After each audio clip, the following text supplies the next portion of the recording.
17 वर्षाच्या नंतर आज निकाल आहे। संपूर्ण देशाचं लक्ष या निकालाकडे लागलं। त्यावेळेस काँग्रेसचं सरकार होतं। सरकारच्या दबावाखाली चौकशी करणारे अधिकारी काम करत होते आणि कशा प्रकारे षडयंत्र रचले गेलं।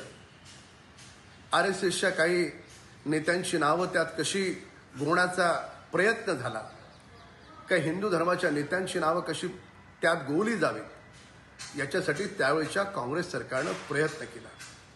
हे आम्ही नाही म्हणत आहे, चौकशी करणाऱ्या अधिकाऱ्यानं स्वतःहून बाहेर येऊन सांगितलंय। या काँग्रेस पक्षाने एवढंच नाही तर तुमचा आमचा वंदनीय पूजनीय भगवा ध्वज भगवा, त्या भगव्याला यांनी आतंकवादाशी जोडलं। किती नीच प्रवृत्ती आहे। संपूर्ण षडयंत्र सनातन हिंदू धर्म आणि सनातन हिंदू धर्माचा भगवा याला कलंकित करण्यासाठी होतं। 17 वर्षाच्या नंतर आज संपूर्ण देश, साधू संत आजच्या निकालाची वाट पाहत आहे। विश्वास आहे नक्की न्याय मिळेल।